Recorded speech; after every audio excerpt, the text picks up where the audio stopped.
Angels, it's Hailey Reese and welcome to yet another video. I hope that you guys are having a fantastic morning, afternoon, night, whatever it is for you. But today's video is one that I knew that I really wanted to talk about during 31 days of Halloween. And that is because it is a very tragic case of a little boy named Timothy who was poisoned while trick-or-treating.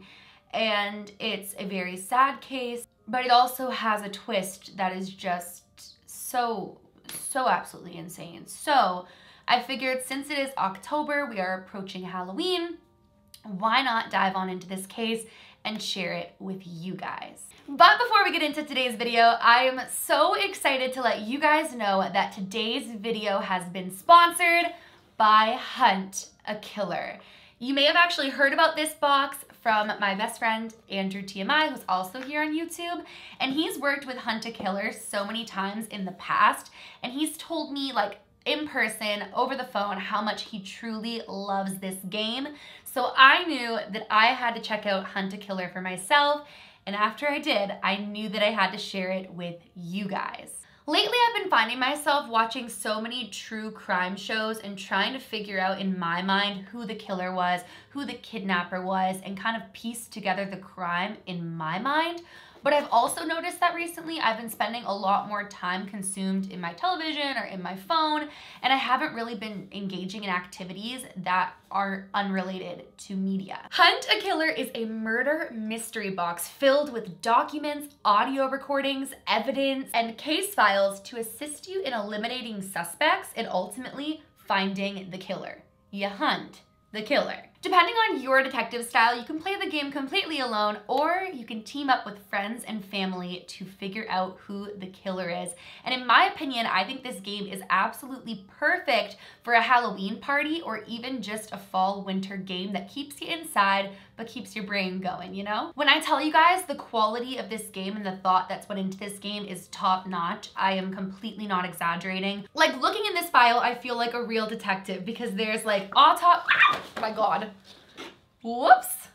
As I was saying, looking in this folder here, there's an autopsy report, there's police records, there's an obituary, there's so much paperwork for you to go through to solve this crime that you will actually feel like a real detective, which is so much fun to me and something that you can't get from playing mobile games or true crime games on your television or on your phone. I don't know, I just thought that you guys would love it as much as I do. I've had so much fun playing this game, trying to solve it. I'm one of those people where once I get my mind on something, I need to know who did it. That's why I have such a hard time watching unsolved cases. Like, my brain doesn't stop and I need to know who did it. So if you guys want to test out the Hunt a Killer subscription murder mystery box, you guys can use my code Hailey and receive 20% off. And trust me, this is just so much fun. You guys are absolutely going to love it. So I will have a link down in my description. Like I said, use code Hailey to receive 20% off. And thank you so much to Hunt a Killer for sponsoring today's video.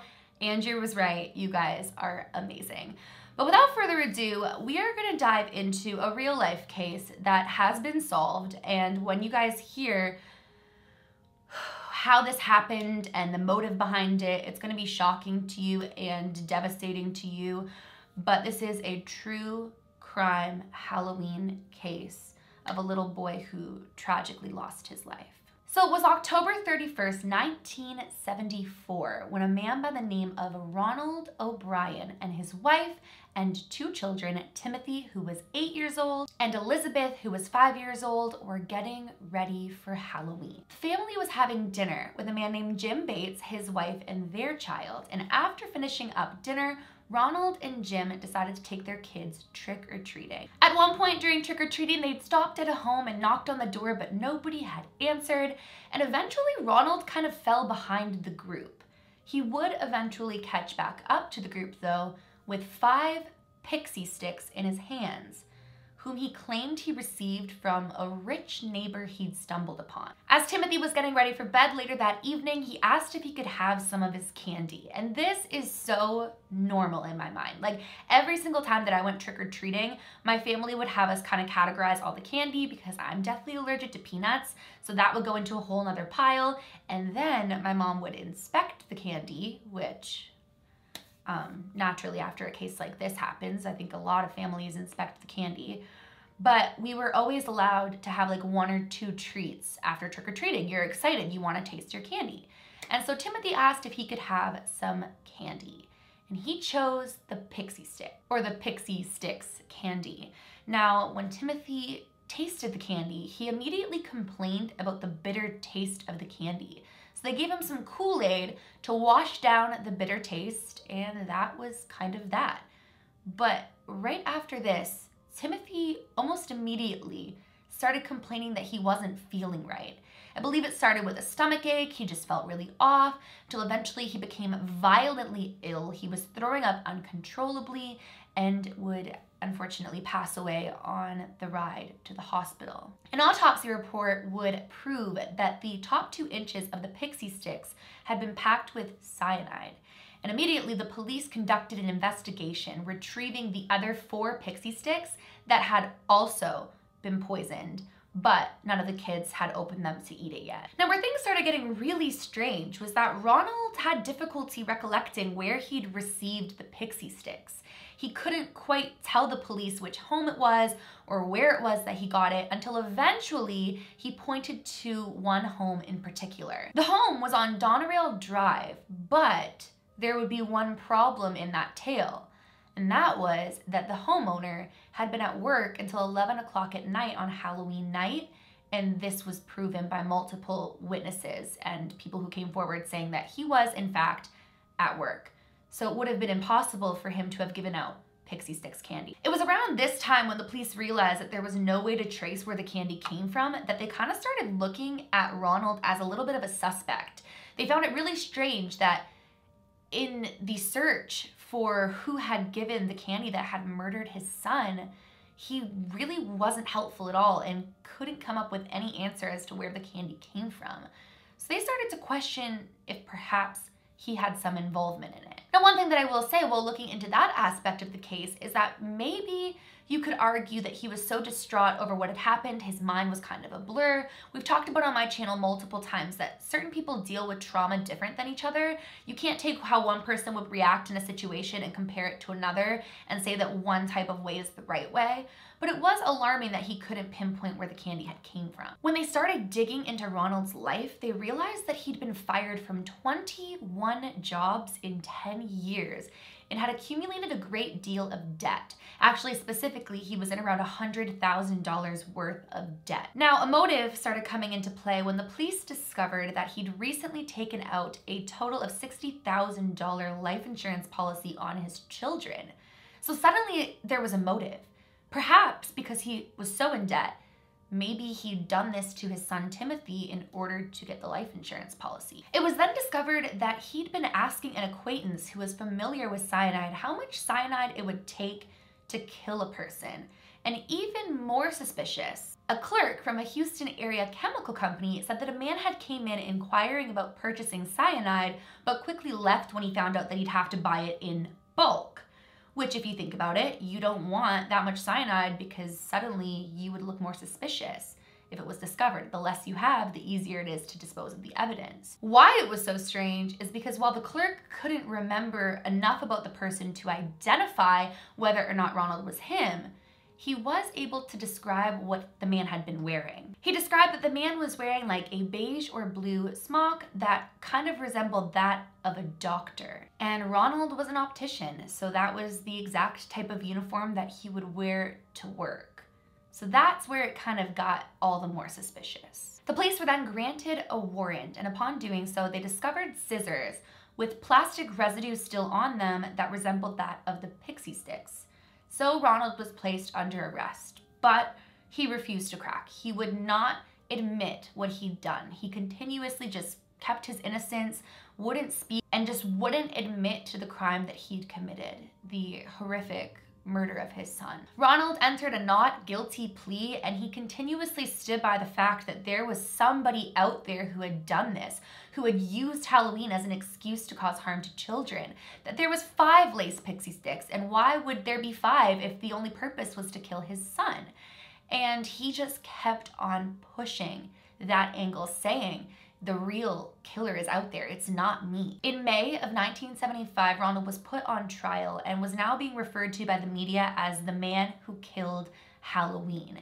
He continued his innocence up until the very end. He swore that he had no part in absolutely any of it. But friends, family, and co-workers were even testifying against him.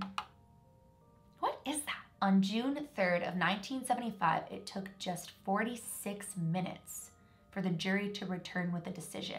The verdict was guilty for 1 charge of capital murder and 4 counts of attempted murder. Ronald was sentenced to the death penalty, and just nearly 10 years later, on March 31st, 1984, he was executed by a lethal injection. Outside of the Texas State Penitentiary, hundreds of people gathered, chanting things like trick or treat, ecstatic that the man who killed Halloween was now gone. So while he never admitted to the crime, well, he never said that he did it, and up until the very end believed, or tried to make others believe, that there was someone out there who'd laced the pixie sticks, and it wasn't his doing. He was found guilty for having murdered his own son on Halloween night, his own unsuspecting son, who just wanted some Halloween candy because he'd gotten himself so into debt.